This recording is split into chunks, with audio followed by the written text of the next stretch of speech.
आपकी खुशी में, आपके गम में, आपकी आंसुओं में, आपकी मुस्कुराहटों में, आपके आज में, आपके कल में, आपके साथ होगी एक कहानी और मैं। नमस्कार दोस्तों, आप सभी का स्वागत है मेरे चैनल कथा सागर में। दोस्तों, आज मैं आप सब लोगों के लिए विश्वंभर नाथ शर्मा कौशिक जी की कहानी लेकर आई हूँ। कहानी का शीर्षक है मूछें। आशा करती हूँ नाम की तरह ही कहानी भी इंटरेस्टिंग लगेगी। तो चलिए, इस छोटी सी कहानी की शुरुआत करने से पहले आप सभी से निवेदन करूंगी कि कहानी का वाचन पसंद आता है तो मेरे इस चैनल को सब्सक्राइब ज़रूर कीजिएगा। तो चलिए दोस्तों, इस छोटी सी कहानी को शुरू करते हैं। ठाकुर विश्वनाथ सिंह उन लोगों में से थे जिनकी ये धारणा थी कि पुराने रीति रिवाज, आचार विचार सब उत्तम हैं और निर्दोष हैं, और आधुनिक सभ्यता यदि पूर्णाश में नहीं तो अधिकांश दोषपूर्ण ही है। जिन बातों के वो बहुत ही भक्त थे उनमें कदाचित मूछ ही प्रमुख थी। पुरुषों के लिए मूछ को वो उतना ही आवश्यक समझते थे जितना कि बैल के लिए सींग। उनकी अपनी मूछें घनी, लंबी तथा नुकीली थीं। मूछों का लालन पालन भी वो बड़ी तत्परता के साथ किया करते थे। मूछों में तेल लगाना, कंघा करना उनका नित्य का कर्म था। जब फुर्सत के समय अकेले बैठते थे तो मूछों पर हाथ फेरा करते थे और उन्हें मोड़ा करते थे। उनकी मूछ भक्ति देखकर गांव के वो लोग जिनसे उनका हंसी दिल्लगी का रिश्ता था उन्हें छेड़ा करते थे। कोई उनकी मूछ को बुलबुल का अड्डा कहता था, कोई कुत्तों की पूंछ से तुलना करता था, परंतु इन बातों का ठाकुर विश्वनाथ सिंह पर कोई प्रभाव न पड़ा। उनका ख्याल था कि लोग ईर्ष्यावश ऐसा कहते हैं। विश्वनाथ सिंह जमींदार थे। जिस गांव में वो रहते थे उसी गांव के 4 आने के वो जमींदार, शेष 12 आने में कई अन्य जमींदार थे। संध्या का समय था। विश्वनाथ सिंह के पास उनके कुछ मित्र थे और कुछ अन्य लोग भी आए हुए थे। ठाकुर साहब बात कर रहे थे और साथ ही मूछों पर हाथ फेरने तथा मरोड़ने का कार्य भी करते जा रहे थे। सहसा उनका एक समवयस्क बोल उठा, अरे भाई, ये मूछें काहे धर धर मरोड़ रहे हो? अब बूढ़े होने को आए, अब मूछें मरोड़ने का समय नहीं रहा। बूढ़े होने को आए तो क्या हुआ, हैं तो मर्द ही, कोई जनाने तो हो नहीं गए हैं। ठाकुर ने अकड़ कर कहा, तो क्या जिनके मूछें होती हैं वो ही मर्द होते हैं? एक ने प्रश्न किया। और नहीं तो बिना मूछ का भी कोई मर्द है? सुनो, कवि क्या कहता है। कहता है, बिना कूचन की कामिनी, बिना मूछ का जवान, ये तीनों फीके लगे बिना सुपारी पान। समझे भोंदूमल? हाँ, तो ये जवान के लिए कहा गया है। अब आप जवान थोड़े ही हैं। अरे, जवान से यहाँ मर्द से मतलब है, बूढ़े और जवान से मतलब नहीं है। जरा कविताई समझा करो। मूछ से बढ़कर मर्द को और कोई शोभा नहीं है। पुराने जमाने में मूछ का बाल गिरवी रखा जाता था। हमारे बाप पर एक दफा बड़ी मुसीबत पड़ी थी। एक महाजन से रुपया मांगा तो उसने कहा, कोई चीज गिरों धर दीजिए। उस वक़्त हमारे बाबा की ऐसी हालत थी कि घर में ऐसी कोई चीज नहीं थी जिसे गिरों धरते। जेवर के नाम पर हमारी दादी के पास चांदी का छल्ला भी मौजूद नहीं था।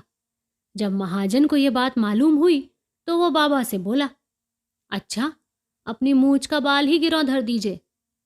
ये सुनकर बाबा आग हो गए और उसे खरी खोटी सुनाकर चले गए। सो पहले मूछ की ऐसी कदर थी।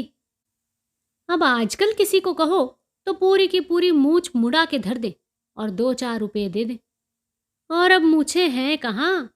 हमारी लड़काई में मूछें होती थी, एक से एक आला, तस्वीर की तरह देखा करो। जब से मूछें मुड़ाई जाने लगी तब से देश जनाना हो गया है, मर्दानगी तो जाती रही। उनकी ये बातें सुनकर कुछ लोग हंसते थे, कुछ प्रभावित होते थे। उनका एक पुत्र 3rd ईयर में पढ़ता था। शहर में कॉलेज के बोर्डिंग हाउस में रहता था। बस 20 वर्ष के आसपास उसकी उम्र थी। उसकी उगती हुई मूछों को देखकर ठाकुर साहब को बड़ी प्रसन्नता होती थी। वो उस दिन का स्वप्न देखा करते थे जबकि उनके पुत्र जगन्नाथ सिंह को मूछें भी उन्हीं के जैसी होंगी।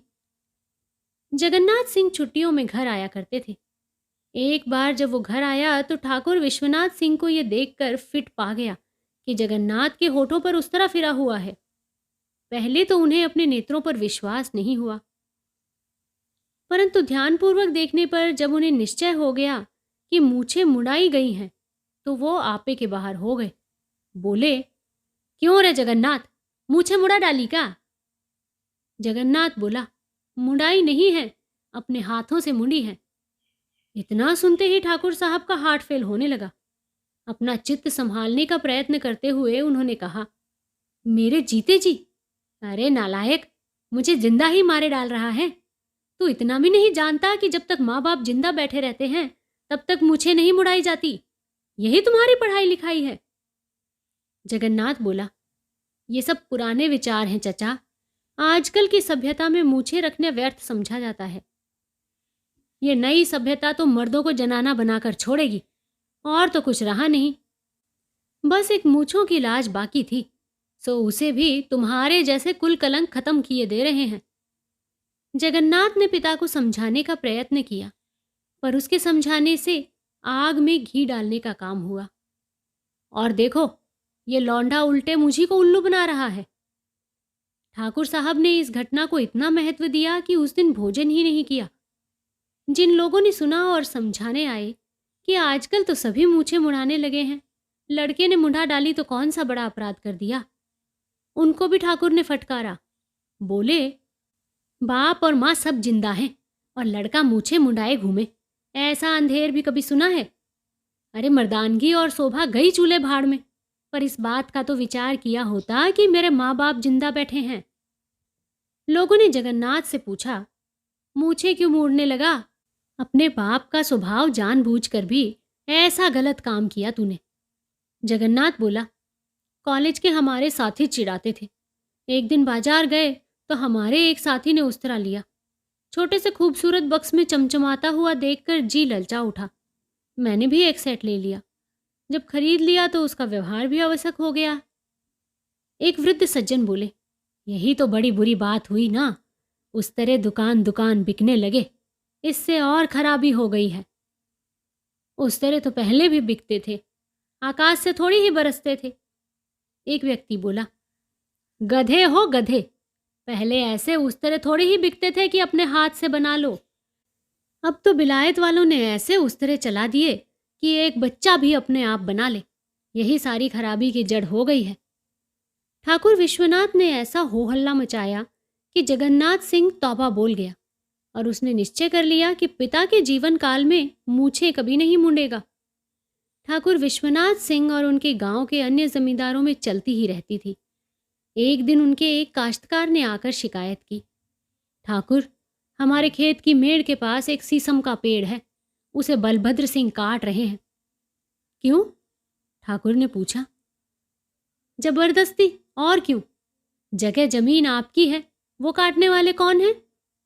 ठीक बात है, क्या अभी काट रहे हैं? हाँ हाँ, उनके आदमी कुल्हाड़ी लेकर आ गए हैं।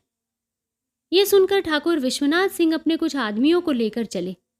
शीशम के पेड़ के पास पहुंचने पर उन्होंने देखा कि पेड़ पर कुल्हाड़ी चल रही है। पास ही जमींदार हनुमान सिंह खड़े हैं।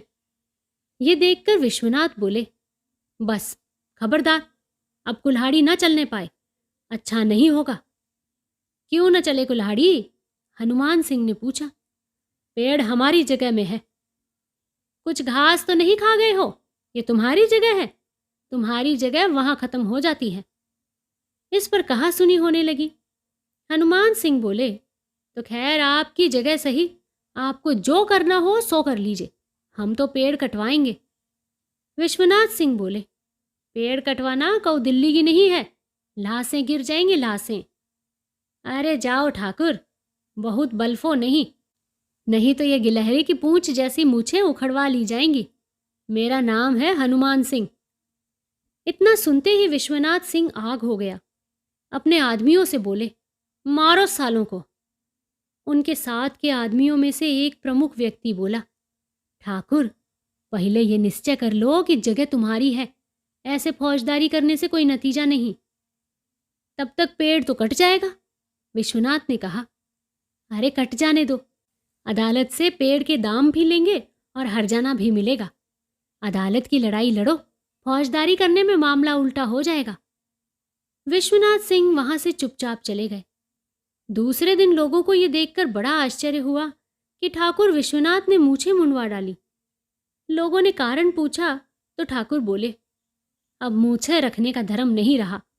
हमारे मुंह पर हमारी मूछें उखड़वाने की बात कही गई और हम कुछ न कर सके, तब मूछें रखने से क्या फायदा। बिना सरदार की फौज कभी लड़ी है?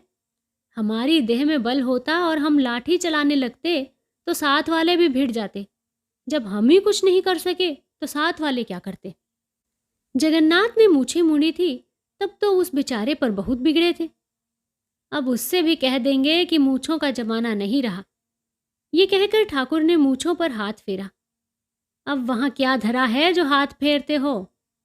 अरे आदत पड़ी हुई है, वो तो छूटते छूटते ही छूटेगी। ये कहते हुए ठाकुर की आंखों में आंसू छलछला आए। तो दोस्तों, आशा करती हूँ ये छोटी सी कहानी आपको रोचक ज़रूर लगी होगी, और अगर इसका वाचन भी पसंद आया है तो मेरे इस चैनल को सब्सक्राइब ज़रूर कीजिएगा। जल्दी ही आप लोगों से फिर से मुलाकात होगी एक नई कहानी के साथ। तब तक के लिए आप अपना ध्यान रखिए और स्वस्थ रहिए और खुश रहिए। नमस्कार।